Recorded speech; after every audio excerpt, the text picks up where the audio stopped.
A brief description of streaming subconscious. All right. Well, basically, it's an unintentional return to rock after 5 years, which, I mean, even, I mean, the first two songs that I recorded, it wasn't certain that there was going to be a complete album. I was finding my way back in, which is partly why the first track is called On My Way Back, because until Relentless was done, which is the second track, I thought I didn't even know it was going to go anywhere. It was an odd transitional period because I'd sort of taken a year off after the last one because it took 2 years on and off, which is unheard of for me. And it was more of a tentative step back in to see if I was ready to go again, essentially. Yeah. And rather than being what I thought, which would have been a direct sequel to the last one, which was not a rock album, it steered me that way impulsively, really. And by the time we got to Slow Gilbert, it was definitely a rock album. I was like, right, I can see where this is going. Or I don't need any more hints anymore. So. Yeah, I guess on the first track that you made, On My Way Back, that was a slight departure from your usual instrumental style, wasn't it? Uncharacteristically for me, saying things are changing and I'm proving it instantaneously. Yeah, no, that's different, isn't it? But yeah, so you say there's a big change. What was the big change? It was a studio change up, a change of mind? So that sort of changing back when I thought it was going to be a bit lighter. Also, mechanically speaking, everything almost has changed. You know, I've gone to this is where half the audience is going to switch off. I went guitar and bass sound was completely software, you know, and it wasn't like almost everything in the past wasn't emulated because it was tone labbed. You know, it's just a different way of getting the emulation. It's just software instead of hardware, you know. Yeah, so no direct miking or anything for this album. I didn't use plugins until now. I was using the tone lab all the time, and I didn't realize quite how unbelievably useful it is to have something that just processes the raw DI. And then, I mean, there was one, I shouldn't admit this because it's embarrassing, but I'll admit it anyway. There was one song where I forgot that I wanted to put wah on it. Don't ask me how I forgot this on recording day, that I'd obviously thought of it and then completely forgot and did the take. I thought, it doesn't matter, I can just go to the wah and switch it on. Yeah. And then even if you didn't, because obviously when you initially recorded it, you forgot, so you weren't playing in that, you know, so your right hand wasn't necessarily doing what an automatic wah would want you to do. Yeah, but all you do then is you just change all the settings on the wah until it makes the sweep that you want. So that was a godsend. I was daft enough to go, that's a good solo. Damn, I'll have to do it again because I forgot to put wah on it. No, I don't have to do it again at all. You know? That's fantastic. That sounds great. If you do something that dim like I did, that's amazing. That's the thing I really like about the whole plugin thing, is that you can start with just the performance, you know, the recorded performance. So the only drawback is everything took about 3 times as long in pure hours, I think. Yeah, of course, a lot more options now. So the pure workload I thought I was overdoing it in the past. But now, in terms of the obsessive amount of hours looking at one thing, you know, whereas, yeah, man, there's a lot of stuff to do. But I do think the benefits outweigh everything. And, you know, eventually the album's going to be done. And you can go, well, it didn't matter that it took 3 times the amount of work because it's finished. You know, eventually you're going to hit the finish line and go, good, that's fine. I'm glad I did that. Yeah, I'm sure all that time soon disappears after it's finished. Do you have any standout tracks? You know, tracks that you're really proud of or that say something to you? Now I Need You, which is the first ballad. Mazes of the Mind, because of the riff. Actually, it's not really to do with any of the swanky stuff and any of the high speed stuff. It's that riff which took me about 3 days of practice, about half an hour a day, knowing that I will quite easily let go of my memory of what's going on, plus add that to red light syndrome, then you're 10 times more likely to just go blank in the middle of the take. Yeah, So tough one to do a take on. What was the other standout? The Final Arbiter, that goes probably more places than the other ones. You know? Yeah, it's interesting. I really didn't expect it to split off and say, let's go for a massive road trip. In the middle, you've got a couple of almost just songs that really hit you over the head, talking about like Relentless, Rock Engine, Slow Gilbert. Slow Gilbert was just meant to be wall-to-wall fun, really, because some of the ones around it on the track list are a bit intense. So, you could interpret it however you want, between the different tracks. It's one of those things where you almost don't want to tell people half of what's going on, because you want them to use it to their own advantage, to whatever's going on in their head, That's the other thing with instrumental stuff. Only the title can totally sway you to anything. Joe, maybe you could give us a quick rundown of the rig that you've used for this. The main guitar, I would say, for probably 60-65% of it was the white Fender offset Mustang, which is the one without the whammy bar. And it's one of those things that is surprising, but you don't argue with it. You just sort of run with it. Yeah.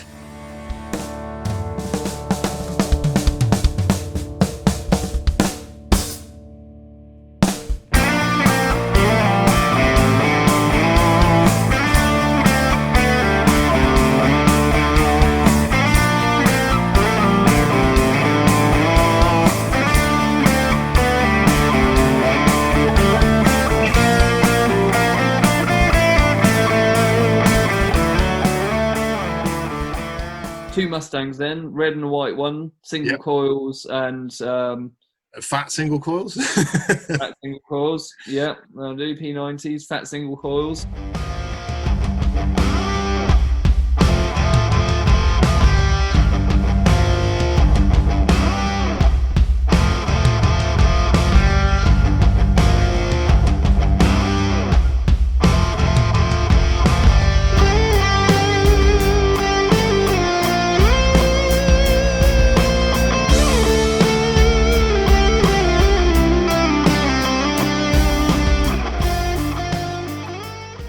Then we had the P90 SG, the SG Special, which I'll flash a picture up of. It was on the Mazes of the Mind chorus riff and the solo, and it might have been on the rhythm guitar as well. Listening to it the other day on headphones, I think it was, because I think it was thicker than the white Mustang could have done. So it sort of, rather than having a song to itself, the SG, it came into a few bits of songs where it was kind of needed.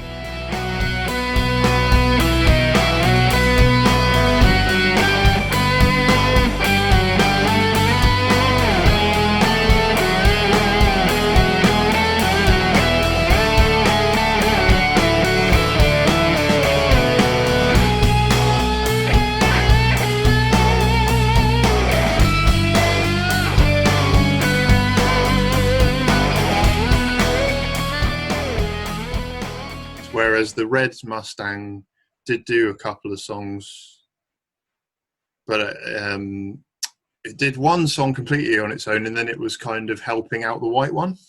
And then the old PGM had 2 songs to itself. PGM, is that the Ibanez? Yeah, so that did 20% of the album on its own. Bless it. Right, lovely.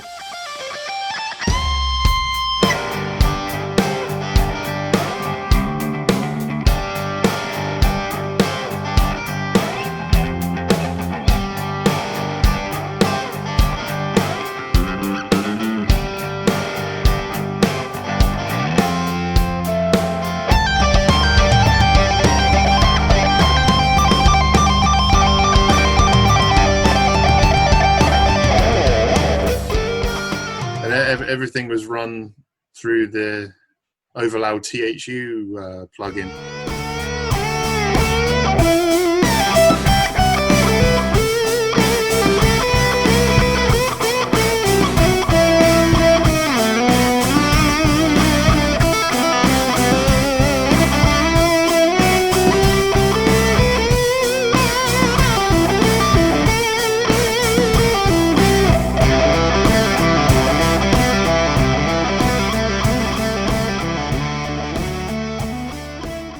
Focusrite, the same red box I've had for about 6 or 7 years. But instead of feeding the Tone Lab into it, it was just the guitar straight in with the instrument input switched on.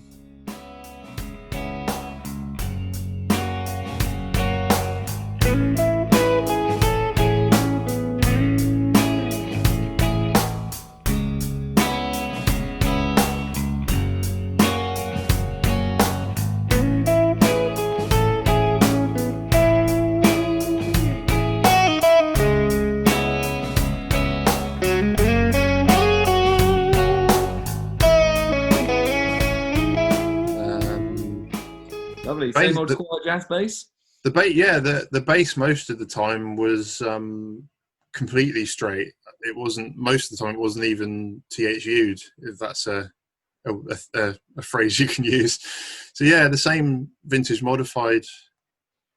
That thing's been for the whole 10 years of it so far, you know, from the beginning. The bass is the one thing that I will not change unless it breaks. You find one bass where it just does everything you could ever want, sound wise and everything else.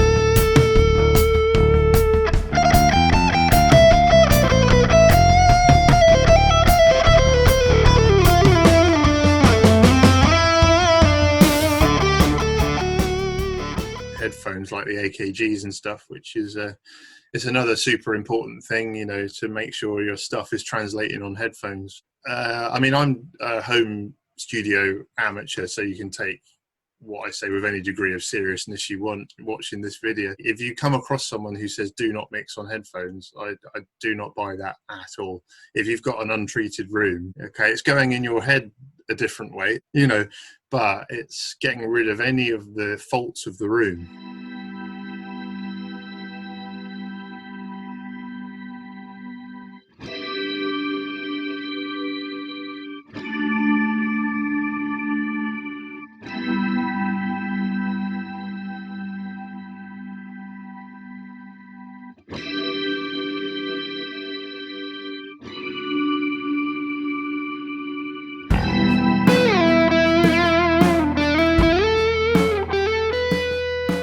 Where can we listen to your music? Where can we download it? Where is it available? So it'll be streamed on the sort of the obvious heavy hitters and some ones that you wouldn't know of. So it'll be on there, Apple Music, Spotify. It'll also be, if all is going correctly, hopefully on release day, it'll be streaming straight off my own site as well, which will be jsaundersmusic.com, and it'll be excellent. Link below. So the whole discography is there, which is pretty cool. And the option to buy? Again, you know, iTunes, Amazon. Sounds good though. But first port of call, go on Joe's website. Yeah. Check out everything he's done. Check out his old music. Check out his new music. Find out about upcoming projects. Amazing. Stay classy, Joe. See you next time. Stay safe and everything.